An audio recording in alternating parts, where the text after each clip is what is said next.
9ನೇ ತರಗತಿ ವಿದ್ಯಾರ್ಥಿನಿಯರಾದ ನಾವು ಗಿರೀಶ್ ಕಾರ್ನಾಡ್ ಅವರು ರಚಿಸಿರುವ ಅಧಿಕಾರ ನಾಟಕವನ್ನು ಪ್ರದರ್ಶಿಸುತ್ತಿದ್ದೇವೆ. ಅದರಲ್ಲಿ ನನ್ನ ಪಾತ್ರ ಬಿಜ್ಜಳ ಮಹಾರಾಜ, ನನ್ನ ಪಾತ್ರ ಬಸವಣ್ಣ, ನನ್ನ ಪಾತ್ರ ಮಂಚನ ಕವಿತಾ, ನನ್ನ ಪಾತ್ರ ಗುಡ್ಡೆವ್ವ, ನನ್ನ ಪಾತ್ರ ಸೈನಿಕ, ನನ್ನ ಪಾತ್ರ ಸೈನಿಕ. ಅರಮನೆಯ ಇನ್ನೊಂದು ಭಾಗ. ಬಸವಣ್ಣ ಒಬ್ಬ ಮುದುಕಿಯೊಡನೆ ಮಾತನಾಡುತ್ತಿದ್ದಾನೆ.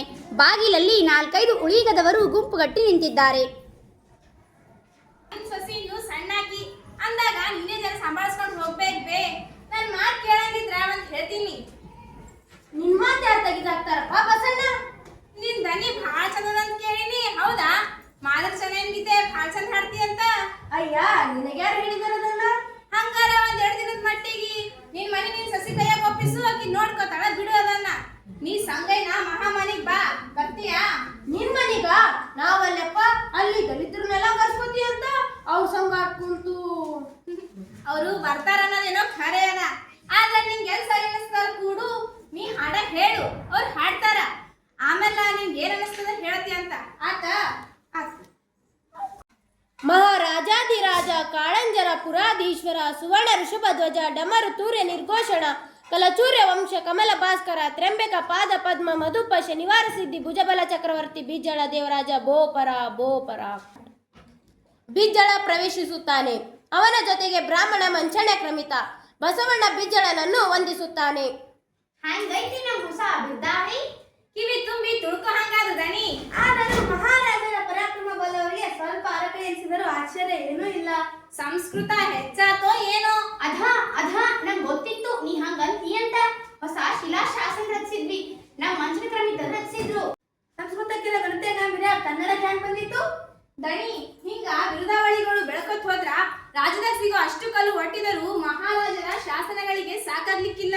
ಮಹಾರಾಜರು ತಮ್ಮ ಸಾಮ್ರಾಜ್ಯವನ್ನು ದಿಗದಿಗಂತಕ್ಕೆ ಹಬ್ಬಿಸಲಿಕ್ಕೆ ಇದಕ್ಕಿಂತ ಒಳ್ಳೆಯ ಪ್ರಚೋದನೆ ಇನ್ಯಾವುದು? ಚೋಳ ಪಾಂಡ್ಯರ ರಾಜ್ಯ ಅಲ್ಲಿಯ ಸಂಸ್ಕೃತಿಗಿಂತ ಹೆಚ್ಚಾಗಿ ಅಲ್ಲಿಯ ಜಿಲ್ಲೆಗಳ ಸಲುವಾಗಿ ಹೆಸರಾಗಿರೋದು ನಮಗೆ ಅನುಕೂಲ. ಒಂದು ಹೊಸ ಶಾಸನ, ಅದರೊಳಗ ಮೆರೆಸ್ಲಿಕ್ಕಂತ ಒಂದು ಹೊಸ ಯುದ್ಧ, 500 ಹೊಸ ವೀರಗಲು, 1000 ಹಸಿ ವಿಧವೆಯರ ಹಲವು. ಈ ಪರಾಕ್ರಮದ ವೆಚ್ಚಕ್ಕಿಂತ ಹೊಸ ತೆರಿಗೆ ಬಿಟ್ಟು ಕೊಟ್ಟೋಣ ಗೋಳು. ನಾವು ಮಹಾರಾಜರ ಪ್ರಜೆಗಳು. ಮಹಾರಾಜರ ಕೀರ್ತಿಗೋಸ್ಕರ ಗೋಳನ್ನು ಸೇರಿಸಿಕೊಳ್ಳುವುದು ನಮ್ಮ ಕರ್ತವ್ಯ. ನಾವು ಮಹಾರಾಜರ ಅಧಿಕಾರಿಗಳು. ಮಹಾರಾಜರ ಪ್ರಜೆಗಳ ಗೋಳನ್ನು ಮಹಾರಾಜರ ಕಿವಿ ಮೇಲೆ ಹಾಕೋದು ನಮ್ಮ ಕರ್ತವ್ಯ. ಮನುಷ್ಯ ಜೀವನ ನಶ್ವರ ಬಸವಣ್ಣ. ನಾವೆಲ್ಲ ಹೋಗ್ತೀವಿ, ಆದ್ರೆ ಒಂದು ಶಾಸನ ಇನ್ನೊಂದು ಸಹಸ್ರ ವರ್ಷ ಗಟ್ಟಿಯಾಗಿ ನಿಂತು ಮಹಾರಾಜರ ಕೀರ್ತಿಯನ್ನು ದಿಗದಿಗಂತಕ್ಕೆ ಹಬ್ಬಿಸುತ್ತಾ ಹೋಗುವುದನ್ನು ನೀವು ಮೆತ್ತಕ್ಕದಲ್ಲ. ಕೊರೆದಿಟ್ಟ ಅಕ್ಷರಗಳನ್ನು ಓದಲಿಕ್ಕೆ ಕಣ್ಣು ಬೇಕು, ಹಾಡಲಿಕ್ಕೆ ನ್ಯಾಲಿಗೆ ಬೇಕು. ಈ ಶಾಸನಗಳಿಂದ ಏನಾಗಬೇಕು?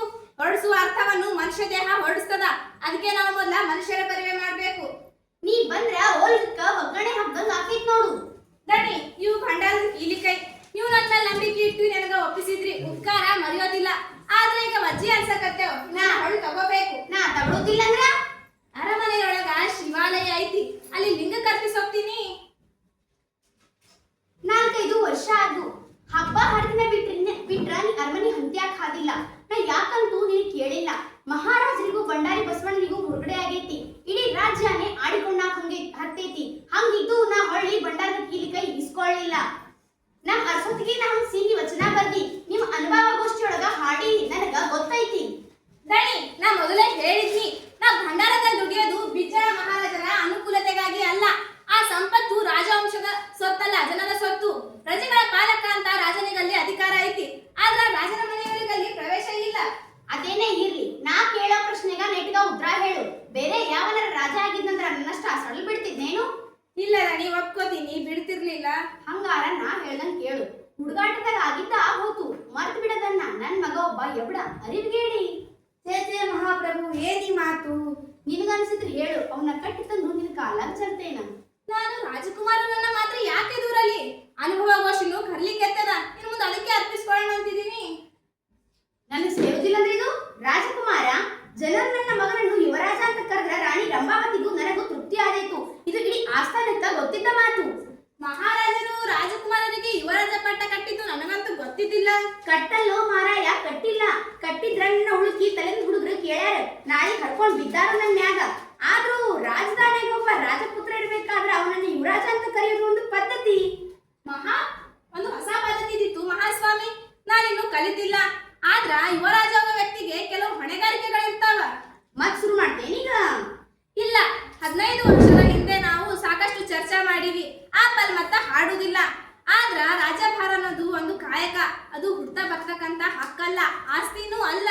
ಅದನ್ನ ಮಾಡೋ ಅಧಿಕಾರ ಗಳಿಸ್ಕೋಬೇಕು, ಆಮೇಲೆ ಶ್ರದ್ಧೆಯಿಂದ ಮಾಡ್ಬೇಕು.